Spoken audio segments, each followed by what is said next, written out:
All right, once you have your landscape cropped down, you have texture fills in there to play with. Now it's time to submit it and to get credit for your work. Now the colors and the lighting, all of that makes some good sense here. There's some things I don't love, but I want to check each thing and see if it makes sense for me. And I actually think that there might be a little bit too much texture in some areas. Right? Whenever we make big changes like these texture fills, we tend to overdo it. And so there might be other solutions as well. And what I want is some texture in this area. So all of these are kind of blending together well, all these different layers. Looking for this background layer right here. And remember that even though you've used it once, you can select it. I can select a chunk of it here. Duplicate it. Move it. Oh, whoops. Turn off auto select. And move what I duplicated over.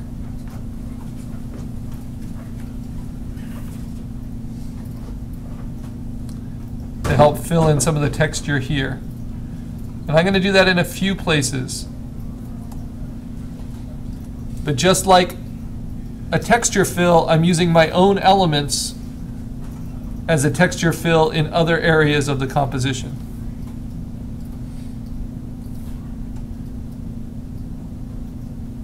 All right.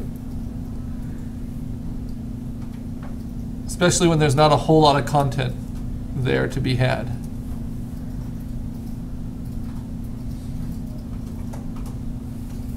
And you can play with the opacity of them. You can transform them, warp them as you need. But I see I just extended that mountain range and fixed that problem. Because so much of what I was doing with that texture fill was trying to fix that. Same thing with the sky. I'm going to take a chunk of sky from one of my foundation background layers over here. Take a big chunk of it. And duplicate it, move that up just behind the texture fills, move it over,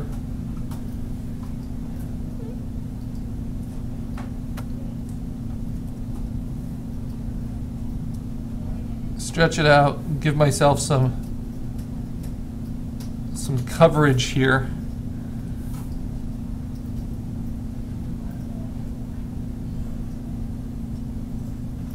That I can erase from.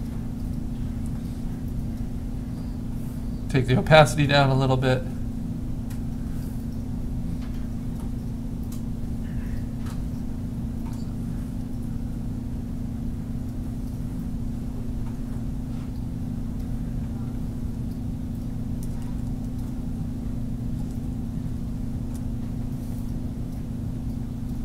I might even try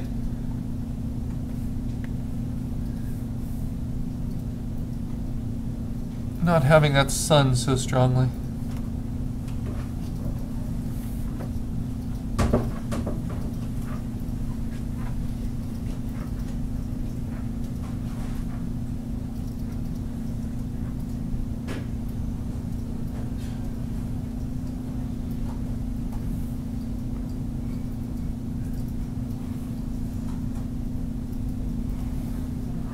See all these different options we have. Whoops.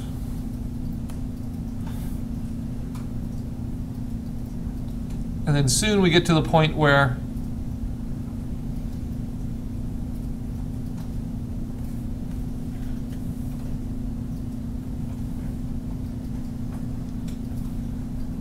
we need to submit it and just stop tinkering with it endlessly.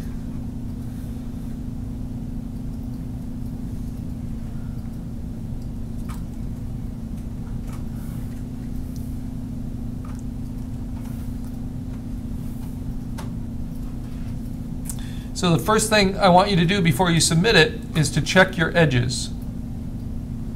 So go all the way around your outside edge, make sure there isn't anything weird going on. It's a good way to check your resolution as well. And you'll spot little things that can be fixed, but at this point Just note those for later. This is still too soft. So I might just go ahead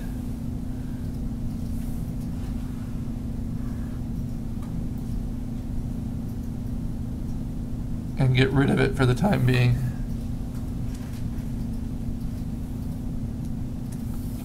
I'm trying too hard to make something work that just isn't there. So if I don't have it,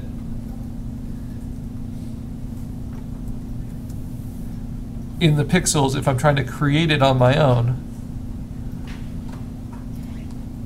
then it's not doing the job it's supposed to do.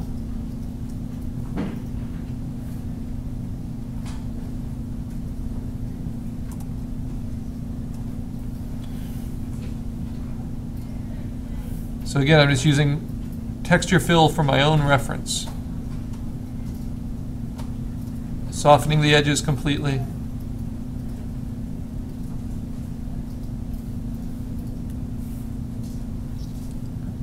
And then positioning it the way I think it should be.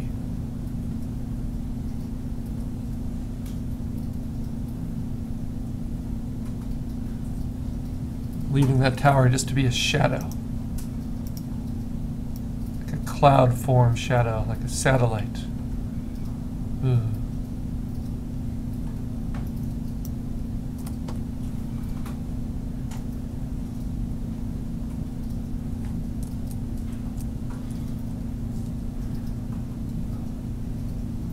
Now here's another little trick when you're using texture fills. I want to cut out this rock from it perfectly, but I don't want to move the rock layer up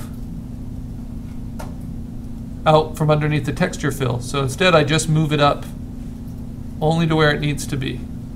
Right? So it's on top of the sky now. And so as I erase from the sky, I don't have to worry about the edges of the rock.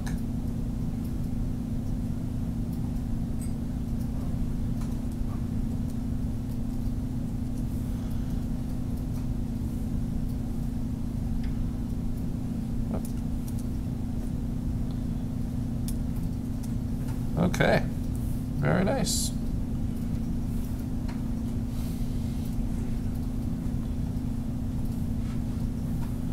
And all those little stars and things, they're helping to tie it together. I can take this texture fill layer of the sky mist here. Erase a little bit more in this foreground. Again, we tend to overdo it. So I like being able to knock it back as its own layer. And I'm going to duplicate it and then flip it vertically. And then move it down.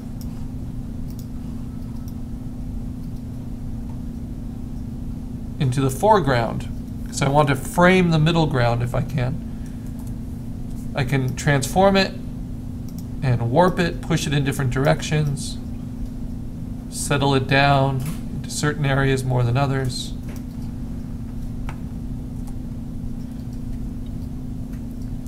I'm just using the standard kind of cloud texture fill here.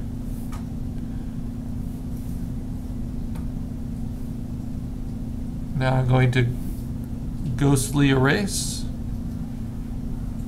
Just get a little bit of that foreground mist, which will also blur the edges a little bit in the foreground. It's a little twinkly. It's nice. Now it's up to you if you think that helps or not. But I think it can. And you can also play with the color of the texture fill, just like we alter the tones of other composite layers. I can go to image adjustment and go to levels, and I can darken the midtones or lighten them. So that's darkening, that's lightening. I can limit their shadows and highlights. I think they're getting a little too bright or a little too dark. Deaden it a little bit because it's in the foreground. And then I can play with the color balance. Even though it's so subtle, I can make this look more like kind of a yellowish red texture, like a dusty desert planet texture. instead of the blue texture. So you see, that made a big difference.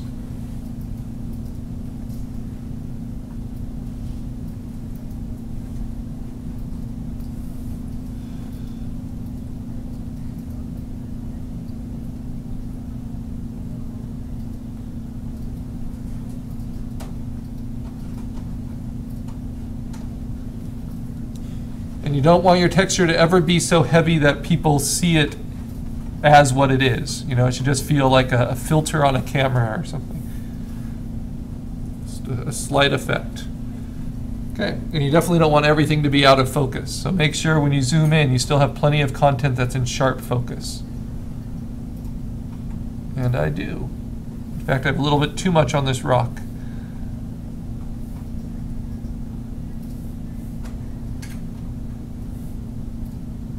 Time to cut it in.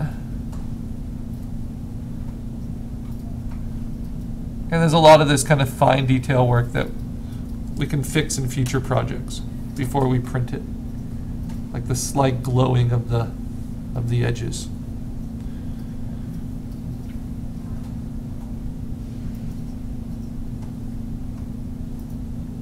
But I love these subtle solar flares I'm getting from this lighting.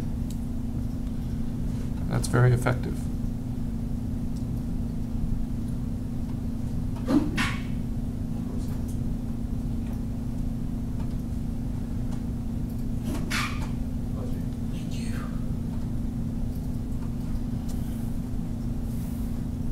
Once you have those texture overlays as well, you're not able to use the auto select layer tool anymore because it will always pick the texture overlay because it's on top of everything else.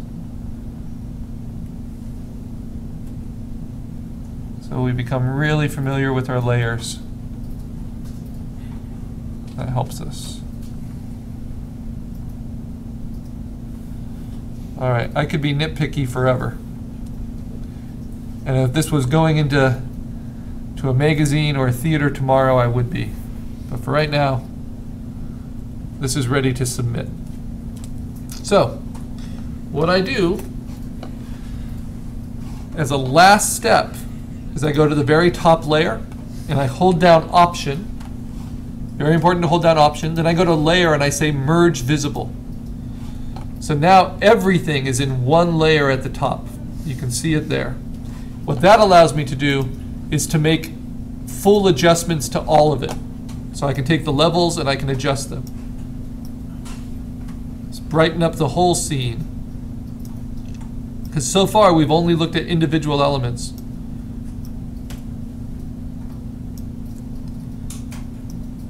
Dim the shadows on the whole scene, or darken everything, make it look more like it's evening or nighttime.